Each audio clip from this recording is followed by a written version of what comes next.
안녕하세요. 유튜브에만 존재하고 있는 행복 바이러스 길에게 길을 묻다 하봉길 감독입니다. 오늘은 양자지우개로 과거의 일을 바꾸고 지우는 법. 별의별 얘기를 다 가지고 온다라고 얘기하실 수 있겠는데, 이게 제가 뇌피셜로 지어낸 게 아니고요. 물리학자들이 실험을 해서 이미 증명해낸 그 이론인데요. 양자지우개라고 하는 게 뭐냐면, 존 휠러 교수라고 물리학자 중에 아인슈타인과 공동 연구를 했던 교수이기도 하고, 그리고 양자 물리학계에서는 그래도 조상급에 속하는 리처드 파인만이라고 하는 유명한 그 물리학자가 있는데, 리처드 파인만의 스승입니다. 존 휠러가.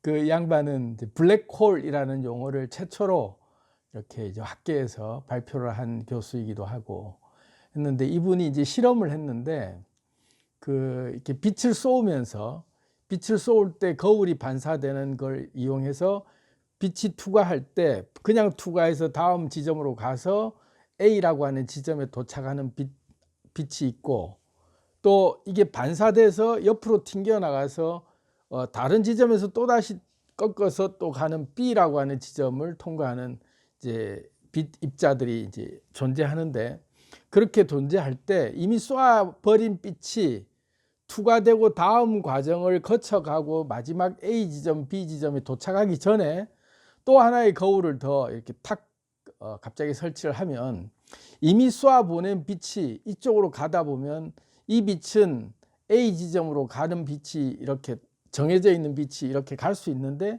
거울 하나가 더 갑자기 설치됨으로 해서 빛의 진로가 바뀌면서 항상 A 지점으로만 가고 B 지점으로 가는 게 A 지점으로만 가게 되는 이상한 현상을 발견한 거죠. 그래서 과거에 쏘아져 보낸 빛이라고 하는 입자가 미래의 어떤 행위로 인해서 파장으로 바뀌게 되는 그런 말도 안 되는 어떤 그런 실험이 나타난 거죠. 그래서 과거의 일을 현재 어떤 한 시점에서 과거의 어떤 사건을 바꿔버릴 수 있는, 그런 결정된 사건을 바꿔버릴 수 있는 그것이 물리학적으로 실험을 해서 증명한 그런 발표를 했는데요. 그게 이제 뭐냐면, 이 사건이 이미 일어난 후에는 그 특성을 선택할 수 있다라고 하는 지연된 선택 실험이라고 하는 그 실험을 통해서 밝혀낸 거죠. 예. 사건이 이미 일어난 후에는 그 특성을 선택할 수 있다. 다시 말하면 사건이 일어나서 A라고 하는 결과, B라고 하는 결과가 이미 과거에 어떤 결정되어 있는 그 통로로 갔을 때는 이런 결과가 나올 수밖에 없는데, 이미 사건이 일어난 거에 대해서 그 특성을 선택을 함으로써 B라는 결과를 만들게도 할 수 있다. 조금 난해하게 이해가 아직도 안 되실 수 있는 분들이 있는데, 이거를 이제 물리학자들이 과학적으로 수식을 통해서 다 또 실험을 통해서 증명해낸 이런 얘기 말고, 제가 아주 현실적으로 제 그 장기가 뭡니까? 제 특기는 이런 이론적인 얘기, 형이사학적인 얘기, 또 이렇게 경전의 얘기, 이런 것들을, 그래서 어쩌라고 했을 때 현실 속에서 오늘날 내가 살아가는데 내 현실하고 어떤 관계가 있는데, 내 현실을 그래서 어떻게 그 사실이, 그런 이론이, 그런 내용이 내게 내 당장 살아가는데 어떤 도움을 줄 수 있는데, 저는 이제 항상 거기에 이제 역점을 두고 항상 이렇게 묵상을 하면서, 깨달음을 얻으면 그걸 내 친구들하고 빨리 나누고 싶은 마음에 이런 걸 공유하는 그런 채널이다. 이렇게 이제 정체성을 좀 정리해서 입력해 주시면 좋을 것 같은데요. 지나간 과거를 우리가 이미 결정되어 버린 과거라고 생각하는, 도저히 바꿀 수 없는 과거들의 사건들이나 역사들이 있잖아요.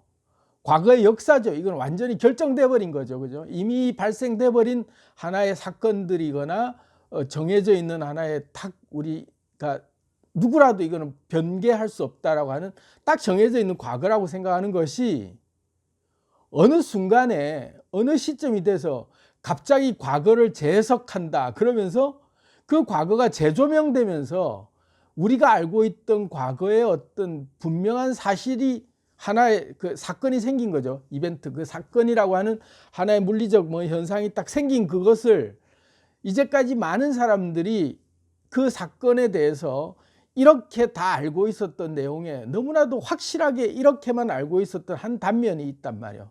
한 특성이 딱 있어요. 이미 과거 사건이고 이건 바꿀 수 없다고 생각했던 그것이 한순간에 어떤 계기로 한순간에 사람들이 재인식되면서 과거를 재해석하면서 그 과거의 사건이 180도 다른 해석으로 뒤바뀌는 경우를 우리는 많이 경험하거든요. 그러니까 지나간 과거의 모든 내용들은 우리는 그게 사실이야 라고 믿고 있는 그 철석같이 믿고 있는 사실이라고 생각하는 그 하나하나의 사건들을 우리가 이미 이제 그 발생한 사건이죠. 그런데 그 특성을 우리는 선택할 수 있다라는 게 참 재미난 이제 이론인 거죠. 이미 빛이 알갱이로 왔다가 이게 파장으로 바뀐다라고 할 때 그 물리적 속성이 바뀌어 버리는 거거든요. 그러니까 실험을 해보니까 과거에 이미 뭐로 왔더라도 현재의 어떤 행위를 통해서 물리적 특성을 바꿀 수 있다. 그러니까 과거에 영향을 줄 수 있다는 거죠. 과거의 입자였던 놈을 다른 걸로 바꿀 수 있다는 거예요. 과거에 이쪽으로 이렇게 결과가 나오기로 결정되어 있는 특성이 있는 놈이라고 생각했던 것들을 오늘 현재 나의 그 행위로 인해서 이런 결과가 나오지 않게 이런 결과가 나오도록 바꿀 수 있다는 거예요. 그런 것이 우리의 일상생활 속에서 물리학자들이 실험으로 밝혀낸 것은 그 물리학계에서나 얘기하는 것 같은 느낌이 드는데 사실은 우리 일상생활 속에서 너무나도 많이 사용해오던 용어들이고 사실은 그게 우리한테는 되게 익숙한 하나의 이론이었어요. 알고 보면. 뭔 얘기냐면 과거를 재해석한다 하고 뭐 음원 차트 같은 것도 보면은 역주행이라는 게 있잖아요. 또 무슨 영화도 갑자기 예전에 나왔던 게 갑자기 그 유행이 복고풍으로 돌아오면서 갑자기 옛날 게 다시 굉장히 그 각광받으면서 옛날 게 재조명되면서 아 옛날에는 이게 단 줄 알았는데 새로운 맛이 완전히 새로운 맛으로 이것이 재해석되는 그러니까 그 리바이벌 해서 우리가 이제 그 리뉴얼 한다라고 할 때의 그것을 뭐 각색하거나 뭐 이렇게 바꾸는 게 아니고 그 자체가 완전히 재해석되는 경우가 한두 가지가 아니에요. 그래서 역사를 재해석하는 사건들이 우리가 한두 개가 아니잖아요. 과거에 이랬던 사람인 줄 알았는데 알고 보니 그런 사람이 아니었더라. 그런 게 너무 많은 거죠. 우리 일상생활을 한번 지켜보면 역사 이래로 쭉 보면은 우리가 철석같이 믿고 있었던 어떤 한 사건들이거나 어떤 그런 우리가 이게 진리라고 생각해 왔던 것들이 지나고 보면 이미 벌어진 하나의 사건을 놓고 해석해 오던 그것이 완전히 바뀌어서 특성이 달라지는 경우가 한두 가지가 아니에요. 제일 대표적인 예로 우리 인류 역사에 가장 인간의 인식을 바꿔놓은 큰 사건들이 몇 가지가 있죠. 그 중에 하나가 지동설이에요.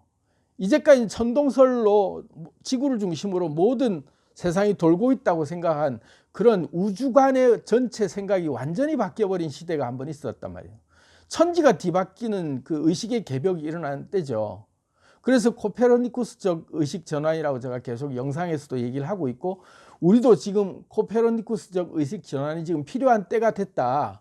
4차 산업혁명 시대에 양자물리학이라고 하는 물질의 근원의 속성이 밝혀짐으로써 우리가 이제까지 추상적으로만 알고 있고 신앙적으로 종교적으로 철학적으로만 그렇게 접해왔던 형이상학적인 우리의 정신의 세계라든지 우리의 마음이라든지 우리의 죽음 이후라든지 이런 우주라든지 이런 광활한 우리가 도저히 인간의 육안으로는 봐지지 않았던 그런 물리적 법칙들 그래서 그 고전 물리학, 고전 역학이라고 얘기할 만한 그런 뉴턴 역학에 관련된 그런 이제까지 우리가 상식적으로 알고 있던 모든 그런 세상이 돌아가는 법칙들이 완전히 바꿔지는 시대가 또 온 거죠. 그러니까 코페르니쿠스적 전환이 한번 일어난 이후에 지금 이 시기가 한 번 더 양자 물리학이라고 하는 물질의 근원의 속성을 깨우치고 나니까 이게 막 우리가 영적으로 해석하고 막 되게 막 마음이니 막 형이상학적으로 얘기했던 에테르체니 막 이러면서 되게 우리는 죽음 이후라든지 영혼이라든지 육체와는 완전히 별개의 다른 뭔가로 항상 생각하면서 영혼 따로 물질 따로 이렇게 딱 떼놓고 육체는 죽고 나면 끝이고 영혼은 따로 천국 가고 뭐 이런 식으로 이원론적으로 생각했단 말이에요. 근데 그게 아니더라. 물리학의 근본을 자꾸 파헤쳐 가 보니까 이게 물질이라고 하는 질량과 또 에너지라고 하는 파장이 이게 분리해서 생각을 할 수 없는 완전히 이 두 개가 동시에 존재하고 있는 상태였더라. 원자의 속성이 그렇더라. 그걸 이제 밝혀낸 거죠. 과학이 그만큼 이제 신의 영역까지 간 거예요.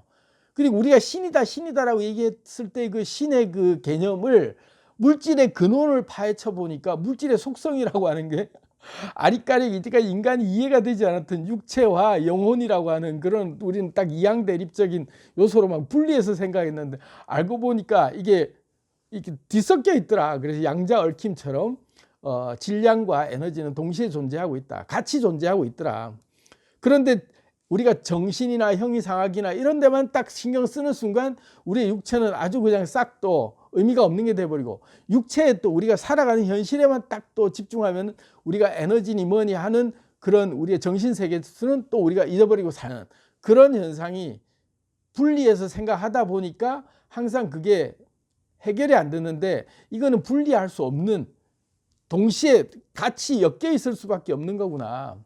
이제 그런 걸 이제 서서히 깨달아가는 거죠. 그거를 예전에는 철학자들이나 이런 그 종교자들이나 그런 깨달았다라고 하는 사람들이 도를 깨달은 분들이 그런 어떤 본질적인 그런 깊은 명상을 통해서 근본에 다다라서 깨달았는데 물질은 해결할 방법이 없었단 말이죠. 물질이라는 게 이해가 안 된 거예요. 이 세계하고 이 세계하고 완전히 별개라고 생각한 거야. 왜냐하면 이 물질의 근원을 그 정도 과학력이 발달하지 못하니까 해결이 안 되는 거예요. 이게 도대체 우리 몸은 그냥 썩으면 없어지는 거다 이런 거 정도밖에 생각 안 했는데 물질이라는 그 근본 파들어가다 보니까 원자라는 것인데 원자가 알고 보니 이런 속성이 있더라. 그래서 제가 계속 양자물리학 뽀개기 시리즈를 하고 있는 이유도 그런 거죠. 우리의 마음이라고 하는 우리의 삶이라고 하는 우리의 영혼 우리가 가지고 있는 이런 모든 삶을 통해서 왜 사는가에 대한 근본을 파헤칠 때 이 진리가 도대체 어디 있냐라고 보니까 물질에만 과학이라고 하는 것들이 물질계의 어떤 이론에 집착해서 그렇게 집중해서 그것만 밝히는 영역이라고 생각했는데 알고 보니까 도를 통한 사람들의 얘기랑 같은 얘기를 하고 있더라. 그런 거죠. 그런데 지금 이제 오늘 저는 또 얘기하는 것이 양자지우개라고 하는 그런 어떤 특성이 또 있더라. 그래서 우리는 이미 지나간 과거를 이미 한번 그 발생된 사건들 이벤트라고 하는 하나의 그 발생된 것들의 그 현상은 이미 생긴 거기 때문에 우리가 바꿀 수 없다. 이것은 이미 벌어진 건데 어떻게 이걸 바꿀 수 있느냐. 절대로 못 바꾼다. 그런 생각을 하기 때문에 우리는 지나간 과거가 그렇게 천추에 한이 맺히고 굉장히 그 어떤 경우에는 어떤 분이 저한테 댓글로 양심의 가책이나 죄책감에 대해서 좀 한번 좀 제 방식의 그런 설명을 좀 부탁드린다라고 하신 분이 계신데 제가 요 장면 따로 또 할 부분이 좀 있긴 있어요. 하지만 요것도 뭉쳐서 얘기를 하자면 그런 양심의 가책이나 죄책감 속에 우리가 확 눌러서 바꿀 수 없는 과거들 이미 저질러져 버린 과거에 대해서 후회 막급하면서 계속 거기에 끄달리고 있는 그런 우리의 현실 속에서 과거는 이미 벌어진 현실 그 사실이기 때문에 이건 내가 바꿀 수 없어라고 하는 생각이 많잖아요. 그런데 이 양자지우개로 깨끗이 지울 수 있다는 거지. 깨끗이 지나간 과거를 깨끗이 지우고 특성을 선택할 수 있다는 말은 이 지나간 과거에 대한 결과값이 내가 선택하는 다른 결과값으로 바꿀 수 있다는 거예요. 이미 발생된 과거지만 이 과거의 특성값을 내가 어떤 특성값을 선택하느냐에 따라서 결과값이 바뀌는 사건을 우리가 이제까지 늘 철학적으로는 얘기는 해왔지만 이게 그냥 내피셜이고 그냥 마음으로 위안 삼으라고 하는 얘기니까 이미 생긴 건 물질적으로 드러나 버린 딱 그냥 이렇게 인과의 결과처럼 드러나 버린 사실이 이렇게 나와 있는데 이거를 내가 어떻게 바꿀 수 있느냐? 없앨 수도 없고 그렇기 때문에 지나간 과거가 괴롭다라고 얘기하잖아요. 그런데 이거를 우리가 오늘 완전히 깨끗이 싹 지워버리고 완전히 새 판을 짜서 내가 원하는 대로 결과를 딱 만들어낼 수 있는, 그러니까 지나간 과거를 내가 원하는 결과로 만들어낼 수 있는 치트키가 오늘 하나 생기는 순간이에요. 차 한잔 하시죠. 흥미진진하니까. 차 한잔.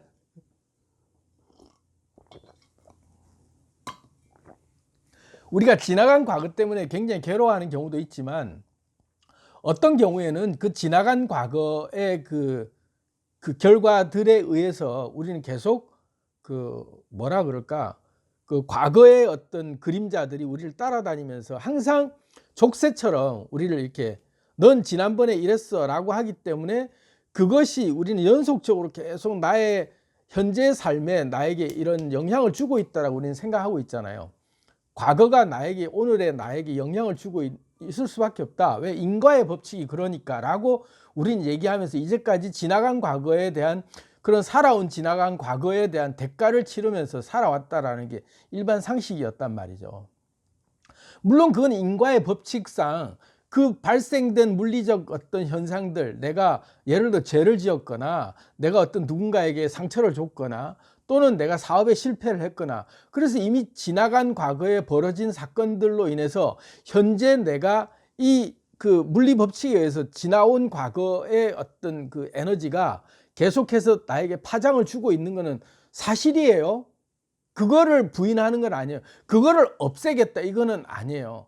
그 영향을 주고 있는 이 파장을 내가 어떤 특성을 선택하느냐에 따라서 중간에 거울 하나 바꿔 끼우니까 이렇게 가는 결과값이 정해져 있는 상태에서 늘 이렇게 이 이벤트, 이런 결과, 이런 일이 생겼을 때는 반드시 이런 내가 대가를 치러야 된다라는 결과값은 사람들이 다 알고 있어요. 그래서 어떤 행위에 대한 보상이나 이런 게 정확하지 않다면 사람들은 의욕도 나지 않을 뿐더러 거기에 대해서 룰이 다 깨지잖아요. 그런데 그렇게 지나간 모든 행위들이나 모든 것들에 대해서 해석을 어떻게 하느냐. 그러니까 다시 말해서 특성이라고 하는 것 자체를 다른 말로 하면 관찰자 효과인데요. 우리 양자 물리학에 제가 계속 얘기하고 있죠. 관찰자의 관찰 행위가 관찰 대상에게 영향을 준다라는 그 물리학 법칙이 있잖아요. 양자 물리학의 기본 속성 중에 그런 게 있잖아요. 그러면 내가 그 지나간 과거라고 하는 어떤 이미 발생된 사건을 거기에서 쭉 빛의 파장처럼 내 삶에 영향을 끼쳐오고 있는 지난날의 나의 족쇄 같은 그런 사건들이 있단 말이에요. 그것이 내가 중간에 딱 하나 거울을 놓듯이 내 관찰자 시점이라고 하는 관찰자 효과, 관찰자의 그게 딱 개입되는 그 관점이라고 하는 게 탁 들어오면서 이 지나간 과거의 입자라고 하는 이 파장으로 오는 이 지나간 과거에 나에게 끼쳐오는 영향이라고 하는 이 파장의 영향력을 내가 이 관찰의 그 딱 관점에서 어떤 관점으로 볼 것이냐라고 하는 그 관점으로 딱 그게 개입되는 순간 이런 결정을 내릴 수도 있고 이런 결정을 내릴 수도 있는 거가 되는 거죠. 다시 말하면 지나간 과거의 행위는 내가 이미 발생된 행위지만 그 행위에 대한 결과들은 내가 바꿀 수 있다. 여전히. 그럼으로써 지나간 과거조차도 내가 개입할 수 있다. 굉장히 좀 놀라우면서도 너무나도 상식적이면서도 너무나도 사실은 엄두가 안 날 수 있는 얘기인데 찬찬히 생각해 보면 굉장한 지혜가 숨어져 있어요. 굉장한 지혜가 숨어져 있어요. 우리가 지나간 과거는 절대로 못 바꾼다라는 것 때문에 지나간 과거 때문에 괴로워하거나 지나간 과거가 계속 나에게 엄습해오는 어떤 파장에 대해서는 내가 감내해야 된다라고 생각하면서 살아왔단 말이에요. 지나간 과거이기 때문에 인과는 내가 책임져야 된다. 제가 그런 영상도 올려놓은 게 있어요. 인과에 대한 책임은 당연히 지가 져야 되는 게 맞죠. 그런데 그 인과가 오고 있을 때 그 인과에 대한 에너지는 분명히 오고 있어요. 그런데 그거를 내가 관찰자 시점에서 딱 개입했을 때 오케이, 좋아. 과거에 이런 인정, 좋아. 하지만 난 앞으로 이렇게 살지 않겠어. 내가 이 과거대로 한다면 이렇게 살아야 되는 거라고 낙인 찍히고 이런 사람으로 내가 살 수밖에 없다는 관점이, 나는 내 관찰자 효과로서 내가 이런 방향을 선택하면서 보기로 했을 때는 이런 효과가 나온다는 거죠. 전혀 다른 결과가 나온다는 거죠. 그게 우리가 개과천선했다라고 할 때 사람이 완전히 한번 바뀌면 새 삶을 살잖아요.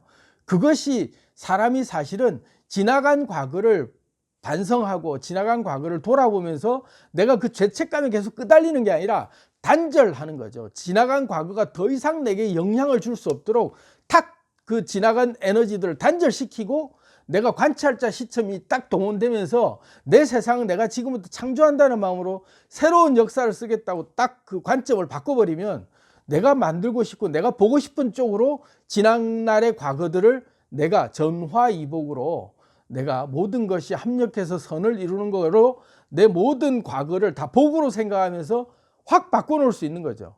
그러니까 지난날의 에너지가 오는 거에서 방향을 바꿔놓을 수 있는 거예요. 그러면서 특성을 선택할 수 있다는 그 말이 그런 말이죠. 바꿔놓을 수 있다는 거예요. 과거의 그 행위가 미래의 결과를 내가 그냥 따라가는 게 아니라 내 관찰자의 그 시점에서의 나의 어떤 행위로 인해서 바꿔놓을 수 있다. 근데 사실 알고 보면 너무나 일반적인 말이잖아요. 너무나도 사실은 뻔한 말인데 우리는 여기에 속아온 거죠. 과거는 바꿀 수 없다는 말에 속아온 거예요. 내가 이미 저질러진 일에 대해서는 엎질러진 물이기 때문에 바꿀 수 없다. 그래, 엎질러진 물이야. 물을 엎질렀는데 그 다음 내가 어떻게 빨리 닦을까? 아니면은 이 엎질러진 물을 계기로 해서 내가 뭐를 할까에 대한 생위는 내가 선택할 수 있는 거죠. 그죠? 엎질러진 물에 대한 결과가 다가오고 있는 것들을 그 관찰하는 그 시점부터 그 다음에 영향력의 파급력은 내가 바꿀 수 있는 거예요. 여기에 대응하고 반응하는 나의 자세는 어떤 자세를 취하느냐에 따라 달라질 수 있는 거죠. 근데 이거를 좀 더 물리적으로 쉽게, 이제 저는 쉽다라기보다는 심플하게 내가 바꿀 수 있다, 바꾸기 쉽다라는 측면에서 해석을 이제 해보려고 하는데, 뭐냐면 양자지우개라고 하는 게 그러니까 우리는 인생을 내가 물 닦아야 되고 막 그런 어떤 마음을 고쳐야 되고 이런 것들은 또 알고 보면 되게 마음이 끄달리는 게 있어요. 지우려고 해도 다시 지워지지 않고 막 계속 다시 떠오르는 괴로움이 있고 막 그러면서 내가 이제까지 기존 그 개념, 관념 때문에 그런 것들을 쉽게 떨쳐버리기 힘들어요. 그런데 사람의 이 뇌라고 하는 것 자체가 굉장히 신비한 기능이 있는 게, 우리는 뇌를 이제까지는 아날로그라고 생각했단 말이에요. 우리의 이 뇌라고 하는 구조나 우리의 몸이라고 하는 구조가 아날로그 방식으로 이렇게 항상 그 인과의 법칙이, 그리고 또 이렇게 그 가속도의 법칙처럼 그렇게 해서 일정량의 어떤 속도가 오는 것에 대해서는 그 관성의 법칙이 있어서 계속 이렇게 그 영향을 받을 수밖에 없다. 이전의 힘이 온 만큼의 그것이 관성의 효과를 나타내서 그게 그 관성의 그 습관처럼 딸려갈 수밖에 없다라는 이제 물리적 어떤 그런 것 때문에 우리가 지나간 과거에 대한 그런 영향력에 우리가 밀려갈 수밖에 없다라는 생각이 있는 거예요. 그런데 그런 것이 디지털적인 측면으로 바꿔놓으면 깜빡깜빡이에요. 자, 여기서 이제 패러다임이 전환이 필요해요. 제가 지금부터는 좀 되게 좀 난해하지만 심플하지만 너무나도 일리가 있고 3, 4도 있고 5, 6도 있고 100까지 있는 그런 타당성 있는 말씀을 제가 드리려고 해요. 우리의 몸이나 우리의 이 의식 구조나 이런 모든 것들이, 우리는 인간이라고 하는, 영혼이라고 하는 그런 모든 것들을 생각했을 때 굉장히 아날로그적으로 해석하는 경향이 있어요. 그런데 알고 보면 우리 몸 자체가 디지털이거든요. 양자라고 하는 속성이 깜빡깜빡하고 양자가 여기서 사라지고 동시에 여기서 나타나고 하면서 에너지로 존재하고 있을 때는 물질이라는 게 아예 없어요. 우리의 생각도 마찬가지죠. 우리의 생각이라고 하는 이 뇌 구조도 디지털로 이루어지고 있어요. 연결했다가 끊겼다 하는 구조로 0과 1의 함수처럼 우리가 이게 연결될 때와 끊길 때의 그 두 가지 기능밖에 없단 말이에요. 기억했다가 안 했다가 요 기능밖에 없어요. 그러니까 되게 심플한 거예요. 그러면 우리가 그렇게 복잡하게 관성의 법칙처럼 막 기존의 관념에 항상 그 고정관념 때문에 끄달려 가지고 그렇게 생각하는 걸 잠시 내려놓고, 아, 우리 몸이라는 거는 원자로 구성되어 있고 우리는 어차피 디지털이다. 우리도 내 이 몸이라고 하는 이 몸체는 양자 컴퓨터로 이루어져 있는 AI 그 유기체로 만들어져 있는 그런 컴퓨터다. 이 몸뚱어리는. 그런데 이게 반응을 할 때 몸뚱어리가 이 뇌라고 하는 게 반응할 때 0과 1의 디지털 함수처럼 끊겼다가 켜졌다가 하는 그런 빛이 났다가 꺼졌다 하는 그 반짝반짝하는 그 순간순간의 그 어떤 기능들 밖에 없다. 그러면 지운다라고 하는 게 뭐냐면은 그냥 이 지나간 과거를 잊어 하는 거죠. 그러면 잊어지고 그러니까 여기서 소멸되고 여기서 나타나 하면은 여기서 소멸되고 여기서 동시에 나타나는 그런 양자도약 같이 전혀 다른, 완전 다른 하나의 속성으로 얘하고 연결되어 있는 그런 개념으로 꾸준히 가는 게 아니라 탁 끊겼다가 이쪽에서 양자도약을 해서 그냥 이쪽으로 그냥 훅 한꺼번에 내 순간이동하면서 바뀌어버리는 거예요. 그러니까 사고의 틀이라는 것도 완전히 바뀔 수 있다는 생각을 해야 되는 거죠. 아, 나는 지나간 과거들이 계속 나를 뭐 이렇게 지금까지 오고 있는 걸 내가 어떻게 바꿔, 이렇게 우리가 계속 그렇게 옛날 그런 중세시대 때 지구를 중심으로 모든 우주가 돌고 있다는 생각으로 아직도 내 몸을 그렇게 보고 있다면 제 영상을 좀 몇 개 더 계속 보셨던 분들은 이런 말의 근거가 어디에 있는지 좀 아실 거예요. 이제 우리 몸은 어차피 양자 세계로 이루어져 있다면 우리는 컴퓨터란 말이죠. 디지털 세계예요. 우리는 에너지로 존재하고 있는 상태란 말이에요. 우리 자체가. 그럼 에너지라는 게 뭐냐면 순간 속성이 있어요.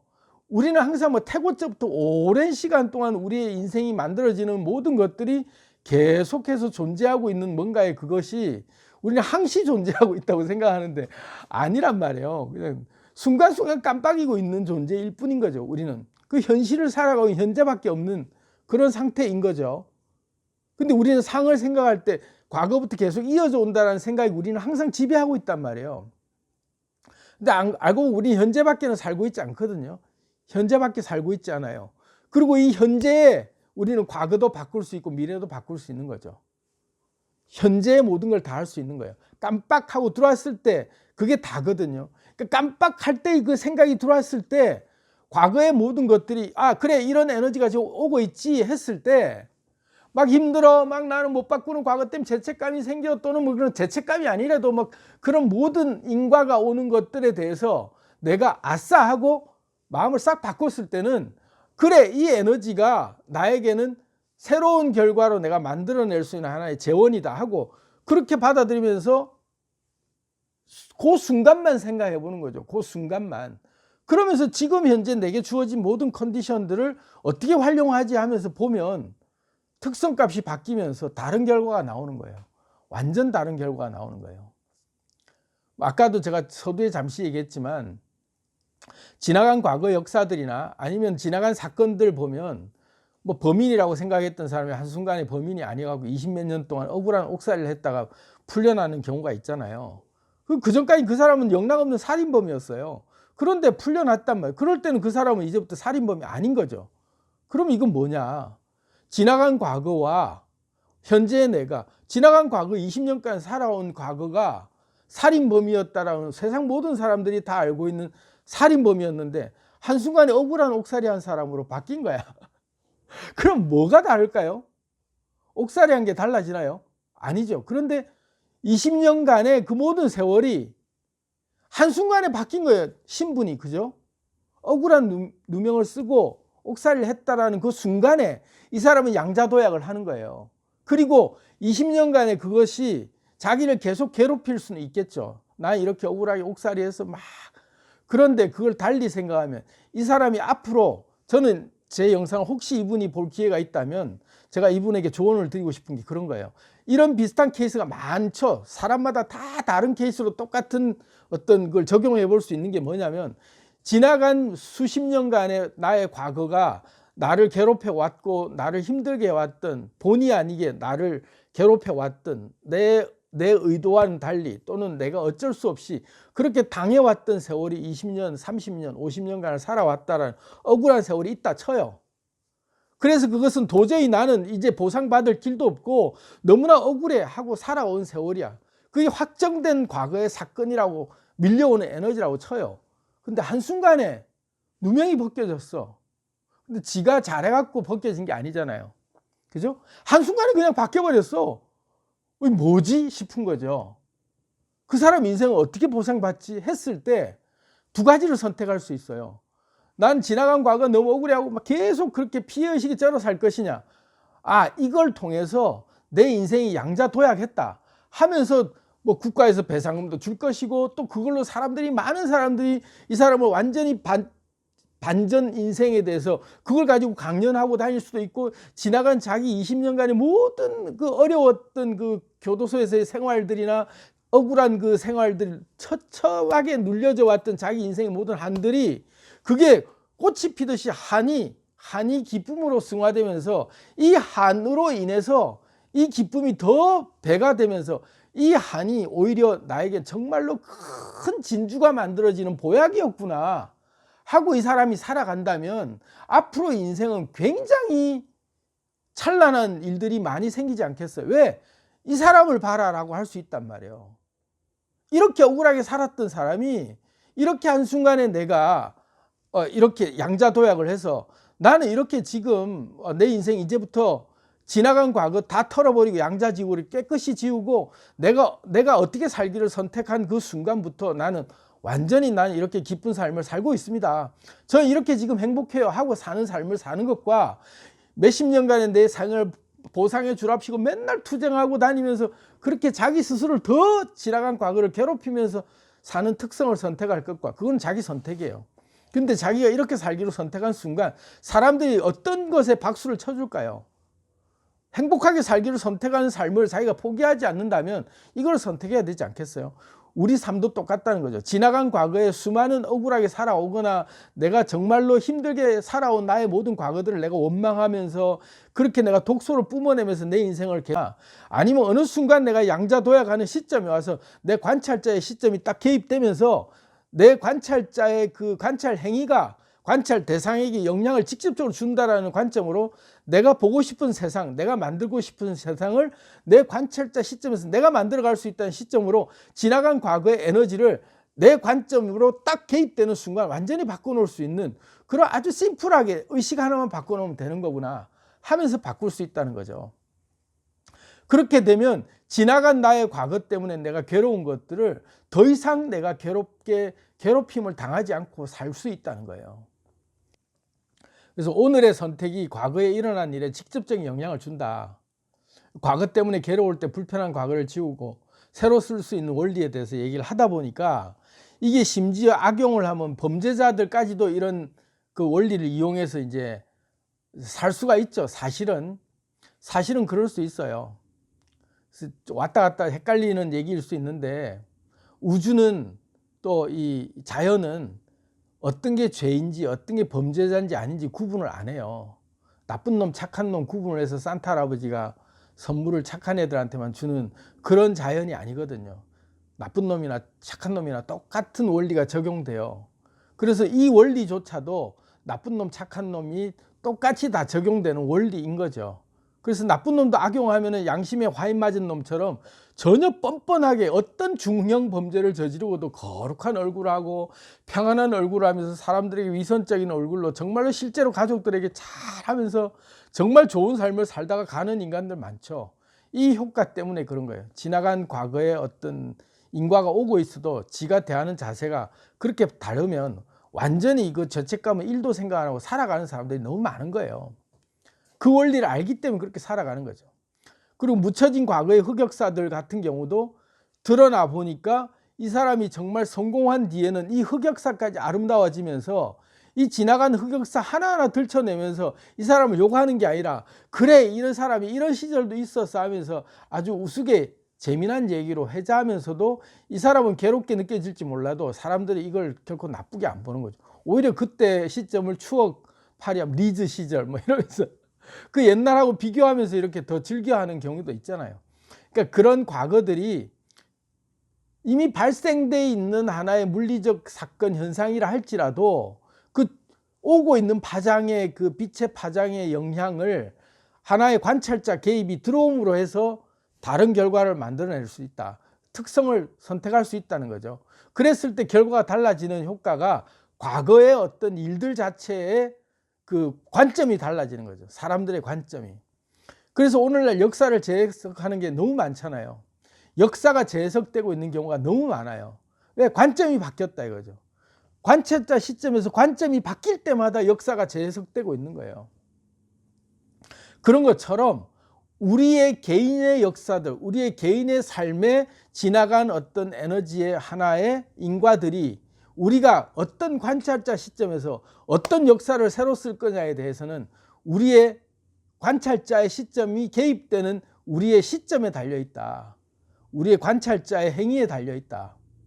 그래서 다시 한번 이제 정리를 좀 해보자면 지나간 과거 때문에 우리가 괴로워하거나 그 죄책감에 휩쓸려서 굉장히 우리가 그 짓눌려 살고 있으면서 그 씻을 수 없는 지워지지 않는 아픈 과거들을 어떻게든 떨어내 보려고 하고 있는데 그 지나간 과거를 대하는 나의 시선을 어떤 시선으로 바꿀 것이냐에 따라서 완전히 다른 결과를 도출해낼 수 있다라는 그런 얘기를 한번 정리를 해봐 드린 건데요. 이제 마지막 결론으로 다시 한번 정리를 해드리자면 우리가 지나간 과거 때문에 굉장히 힘들어하고 있을 때 그 지나간 과거의 한 면면들을 바꿀 수 없다라는 생각 때문에 힘들어했단 말이에요. 바꿀 수 없다 이거는. 바꿀 수 없는 과거다라고 생각했는데 그 지나간 결과에 대해서 그러니까 지나간 행위에 대해서 만들어진 어떤 사건에 대해서는 이미 발생된 거지만 오고 있는 파장이지만 개입하는 순간 내 관점이 어떤 관점으로 그걸 대할 것이냐에 대한 내 관찰자 시점에 그것이 개입되는 그 순간 개입을 해서 바꿀 수 있다 없다와 결과를 바꿀 수 있다 없다와의 그 문제는 천지 차이의 결과가 나온다. 바꿀 수 없다라고 체념하면서 운명론을 받아들이면 그냥 그대로 계속 끄달리면서 살 것이냐, 나의 과거를 지우개로 깨끗이 지워버리고 가위로 싹둑 잘라내버리고 후회하고 있다면 깨끗이 잊어버려. 가위로 오려낸 것처럼 다 지난 일이야 이러고 털어내버릴 수 있는 그 효과가 그냥 심리적으로 위로해 주려고 하는 게 아니라 이런 물리학 법칙상 사실은 우리가 양자의 속성을 가지고 있는 몸이기 때문에 우리의 기억이라고 하는 게 그만큼 굉장히 우리가 이때까지 착각 속에 살아왔구나.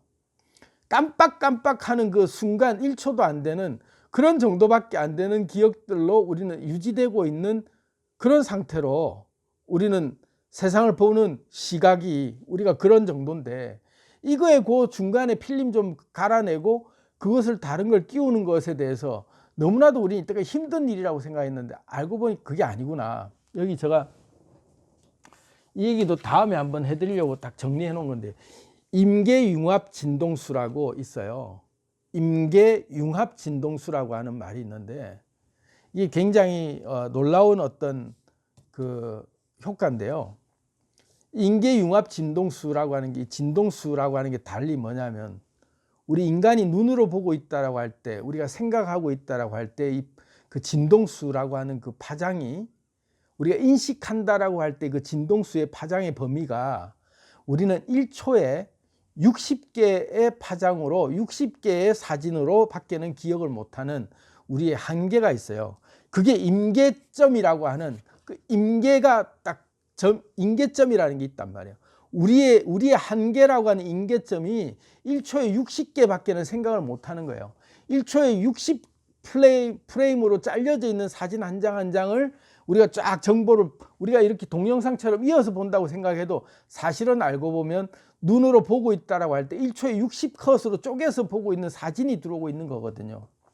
그게 임계융합진동수라고 하는 건데 빛도 마찬가지예요. 빛도 1초에 30만 킬로미터를 달린다라고 하는 딱 규정되어 있는 속도가 있어요. 그러니까 빛의 속도는 무조건 30만 킬로미터예요. 1초에 30만 킬로미터씩 달리는, 1초에 뭐 29만 9천 킬로미터를 어떤 데는 달렸다가 어떤 데는 30만 1km를 달렸다, 이게 아니에요. 항상 30만 킬로미터로 달리고 있는 임계융합 진동수 같은 일정한 속도가 딱 정해져 있죠.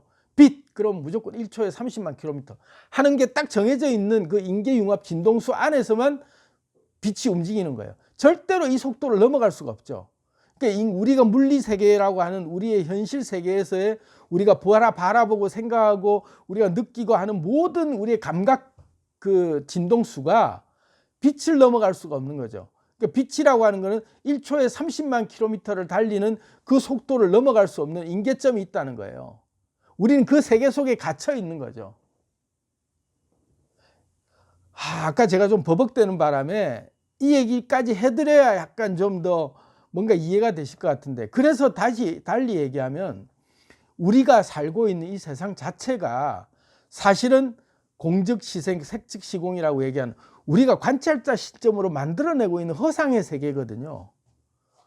우리는 VR 게임을 하고 있다는 그 버추얼 리얼리티 세계 속에 살고 있는 가상세계 주민이라고 얘기할 정도로 우리가 바라보고 있는, 우리가 느끼고 우리가 생생하게 만지고 보고 다 하고 있다는 이 모든 현상 자체가 사실은 알고 보면 빛의 입자 알갱이라고 하는 30만 킬로미터로 달리고 있는 빛 입자 알갱이 그 한계, 인계가 있는 그런 한계 주파수 안에서 우리가 딱 세상을 살고 있단 말이에요. 빛 알갱이 입자 데이터라고 하는 그 입자 정보 세상 속에 우리는 살고 있는 거예요. 우리가 그 세계를 경험하고 있는 중이거든요. 그럼 우리가 과거가 괴롭다 어쩌다 막 그러고 막 그건 지나간 과거 어쩔 수 없어, 이게 아니라 사실은 과거, 현재, 미래가 다 한꺼번에 섞여 있는데 이거를 우리가 관찰자 시점으로 어느 시점을 볼 것이냐, 내가 어떻게 내 세상을 창조할 것이냐에 따라 완전히 다른 세상을 만들 수 있는 비밀이 사실 숨어져 있는데, 오늘 제가 막 이 얘기하다 보니까 막 좀 우왕좌왕하면서 좀 이렇게 뭔가 좀 횡설수설한 면이 없잖아 있었어요.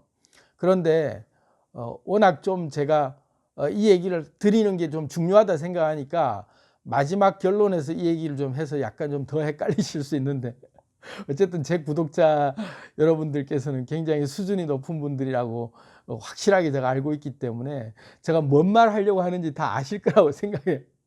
근데 사실 이 임계융합 진동수 관련해서 우리가 왜 버추얼 리얼리티에 살고 있는지, 그리고 우리가 왜 우리 세상을 창조하는 게, 제가 왜 맨날 신이라 그러고 우리 세상을 우리가 마음껏 창조할 수 있는 그런 치트키가 있다 그러고 막 그런 얘기를 왜 하느냐 하면, 사실 이런 것들이 근거가 있어서 제가 얘기를 계속 드리는 건데, 물리학자들이 물리학적으로 이런 것들을 자꾸 밝혀내고 있는 비밀의 껍질이 하나씩 벗겨지는 것들이 뭐냐면, 사실은 알고 보면 우리가 생각하고 있는 생각의 관점에 따라서 세상이 생겼다가 없어지고 하는 그 모든 신비로운 그 세상 속에 우리가 사실은 살고 있는 거예요.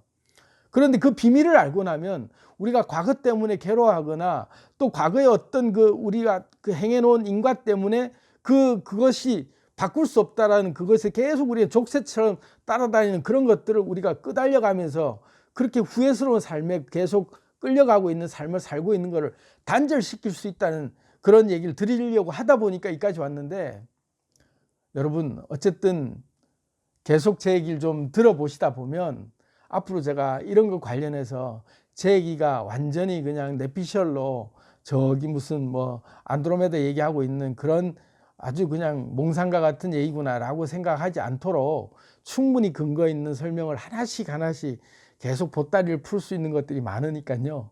오늘 이 얘기 다시 정리해 보겠습니다. 이제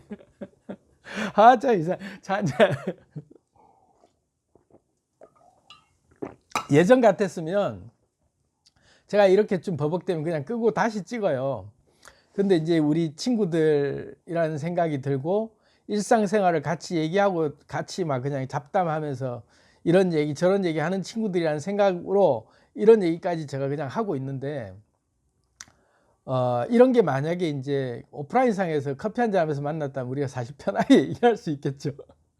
근데 이렇게 공적인 자리에 유튜브에서 제가 이렇게 불특정 다수들에게 다 이런 얘기까지 하면서 버벅대는 모습을 보여드려서 오늘 좀 송구스럽고 민망하고 죄송하긴 한데, 마음이 안타까운 마음이 들어서 양심의 가책이나 죄책감에 끄달리고 있는 분들이 더 이상 양심의 가책이나 죄책감에 시달리지 말고 자기 인생 자기가 창조할 수 있는 자기 관찰자 시점으로 탁 바라볼 때 이런 사건이 이미 일어난 후에는 그 특성을 선택할 수 있다라고 하는 존 힐러 교수의 지연된 선택 실험, 이거를 생각하시면서 물리학적으로 이게 타당한 얘기구나 라는 마음으로 받아들이다 보면 좀 가볍게 우리가 과거에 대해서 쿨하게 더 빨리 잊어버릴 수 있는 게 아닌가, 그런 생각을 했는데, 살짝 무거운 범죄자 얘기 나오고 이러면서 약간 좀 제가 범죄자를 옹호하는 듯한 그런 얘기를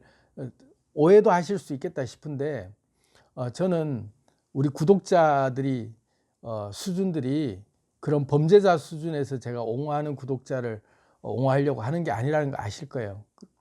말 나온 김에 이제 깊은 얘기 본격적으로 한판 한번 까봅시다. 이까지 해야 오해가 없고 마무리가 깔끔하게 될 것 같아요.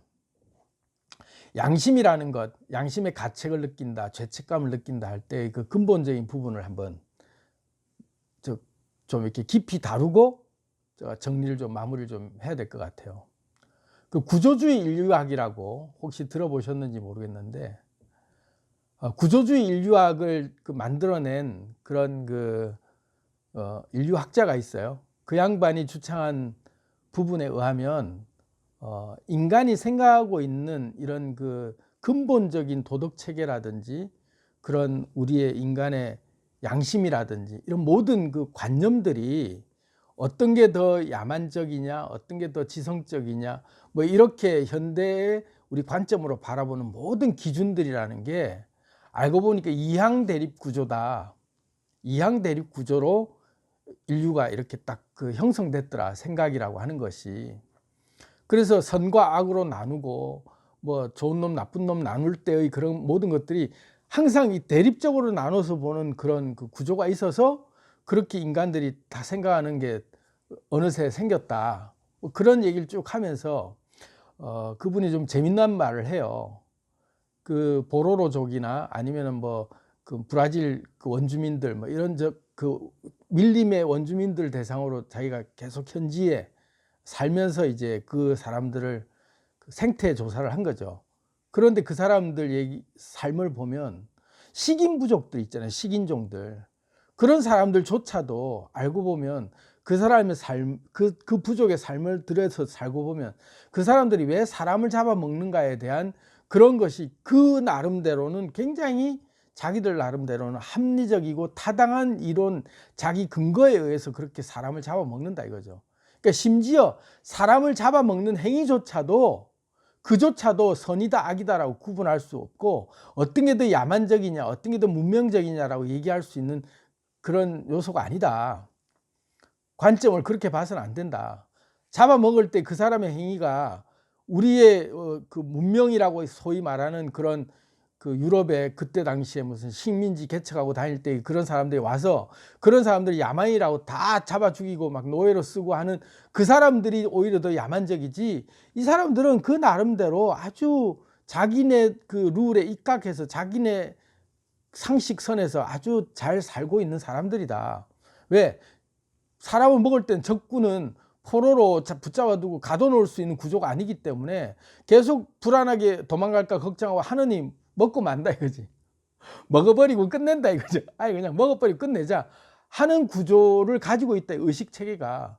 그리고 친족이 돌아가셨을 때도 이 친족을 그분들이 가진 그 지혜나 그런 용맹함이나 이런 것들을 자기 몸속에 유전인자로 더 보존하기 위해서 자기 친족들을, 돌아가신 친족을 먹는 습관이 그렇게 생겼다.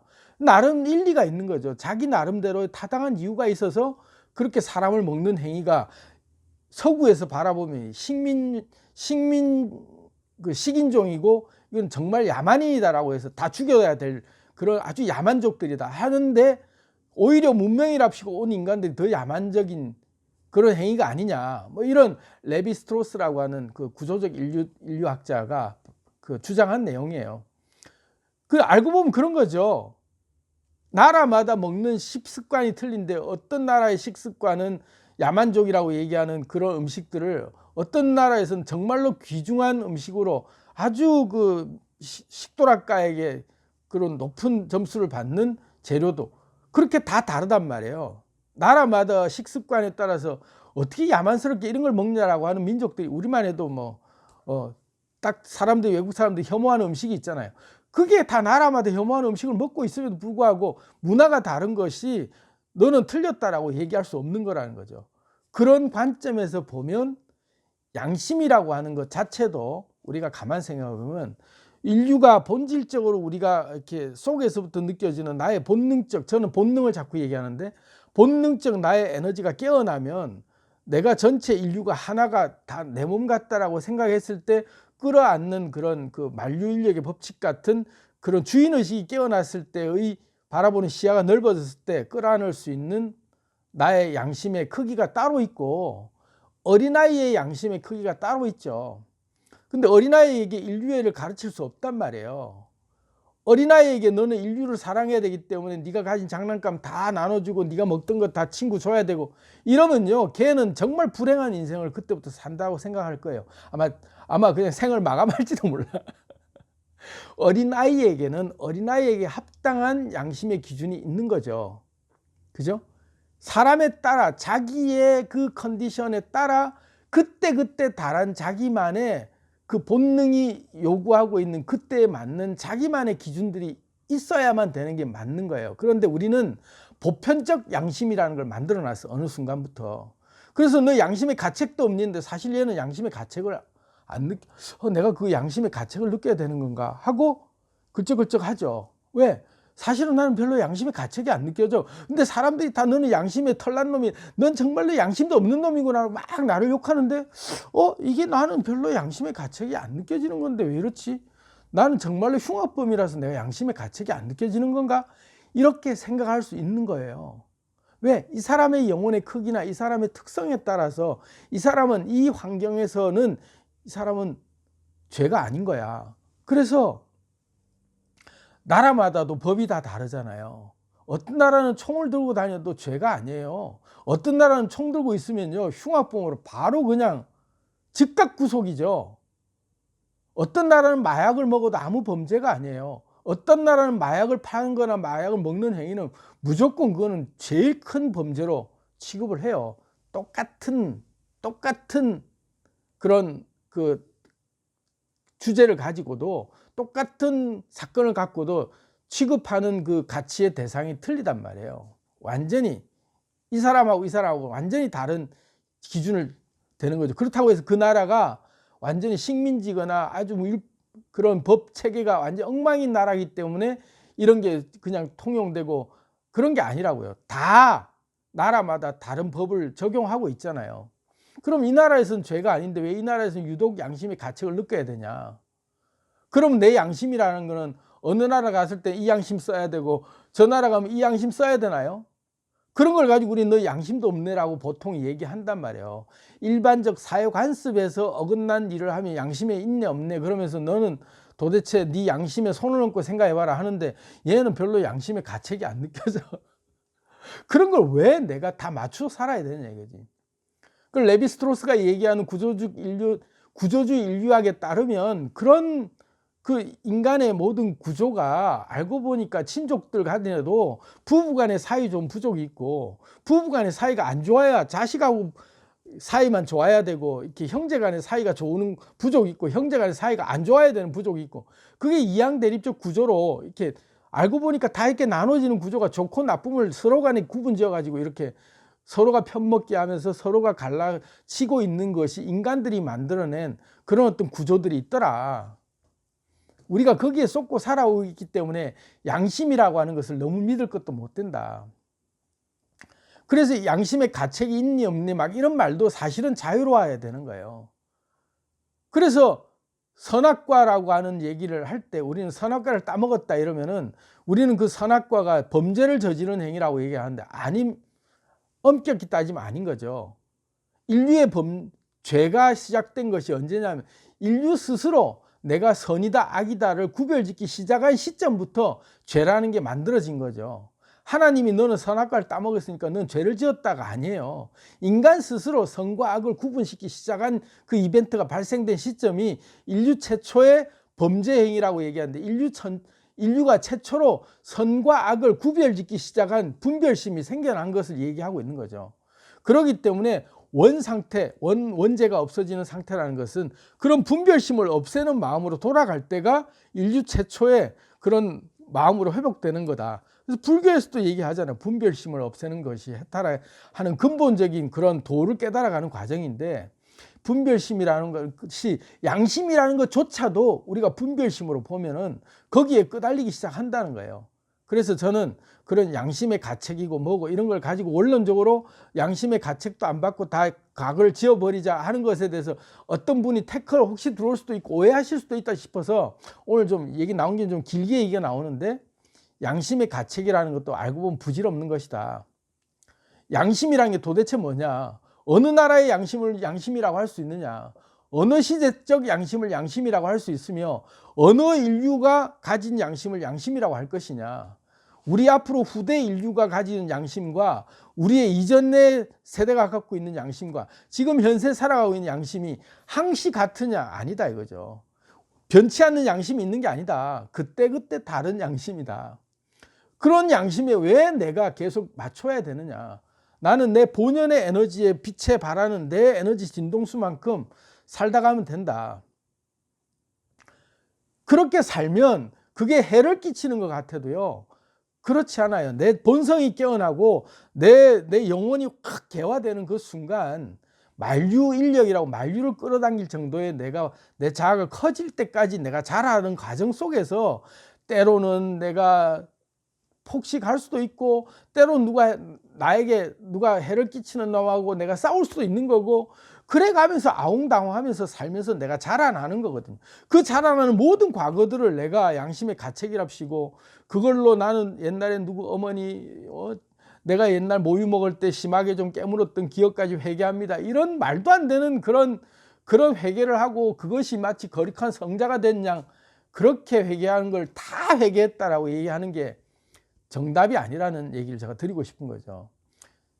진정한 회개라고 하는 것은 양심의 가책이라는 자체를 아예 떨어버리는 것. 나한테 양심이 어디 있어? 나를 기준 잣대로 될 양심이 어디 있어? 나는 양심 같은 거하고 상관없는 사람이야. 나는 나로 살아가. 자연의 양심이 어디 있어? 하고 물어봐야 돼요. 야, 자연의 양심이 있냐? 자연이 양심이 있으면 지진을 일으키고 막 무슨 태풍이 일어나고 밤이 오고 겨울이 왜 오냐? 추운데 양심이 있으면 네가 왜 춥냐? 라고 얘기를 하는데, 자연이 그 말을 일이라도 듣냐? 자연한테 이래라 저래라 하지 마시게. 자연에게는 양심이 없어. 신에게는 양심이 없는 거야. 왜 나에게 양심을 강요해? 나는 나대로 살 거야 하고 딱 하면서 지나간 과거를 그렇게 우아하게 화해하라는 거예요.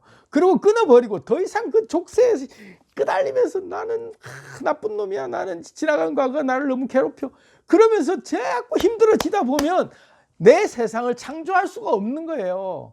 관찰자 시점이, 창조주의 관찰자 시점이 딱 개입되는 순간, 야, 양심 그까이 거 리셋 없애버려.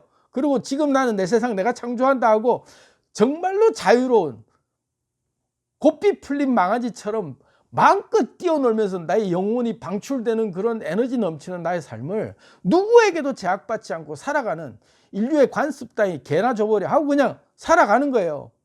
인류의 관습이 언제부터 생긴 건데, 후대의 인류의 관습이라는 게 그러면 내가 어느 시대 때 관습에 따라야 되는데 하고, 나는 내 속에서 우러나오는 나의 영혼의 고결한 나의 에너지에 반응할 뿐이야. 나는 내 본능에 따라 행동할 뿐이야 하고 내 에너지가 확 개화되다 보면 그 불꽃이 타오르는 순간요, 거룩한 빛이 나오게 돼 있어요. 그게 관찰자 효과가 정확하게 들어왔을 때, 그게 비로소 관찰자 효과로서 새로운 결과를, 과거에 더 이상 끄달리지 않고 새 역사를 창조하고 과거를 재해석할 수 있는 그런 내 힘이 생기는 거예요. 그러면서 역주행이 되는 거죠. 인생의 모든 나의 흑역사가 아름다운 역사로 바뀌어 나가는 거예요. 완전히 어느 순간 다 바뀌어 있는 거예요. 그거를 경험할 수 있다는 차원에서 오늘 제가 좀 횡설수설 막 중간에 좀 말도 안 되는 얘기처럼 오해할 수 있는 소지 얘기도 드렸는데, 이까지 얘기 드려도 사실은 제가 조금 더 미진해요. 분야별로 드리고 싶은 말씀이 참 많은데 오늘만 방송하고 끝낼 게 아니니까 시리즈별로 하나하나 차곡차곡 제가 여러분하고 좀 더 그 가장 핵심 키포인트의 주제는 자유롭게 살자거든요. 자유인으로 살자. 어떤 것에도 속박되지 말고 내 영혼을 활짝 개방해서 신의 본성을 각성해서 한번 제대로 살아보자. 내 인생 한번 창조 제대로 해보자 하는 차원에서 오늘도 이런저런 말씀을 드려봤습니다. 계속해서 제하고 채널을 이렇게 시청하시면서 댓글로 또 알콩달콩 좋은 얘기 서로 또 주고받으시면서 다음 얘기 계속해서 오늘 좀 부족했던 얘기들은 보충해서 계속 또 말씀을 한번 좀 나눠보도록 하겠습니다. 감사합니다. 좋아요, 구독 부탁드리겠습니다. 감사합니다.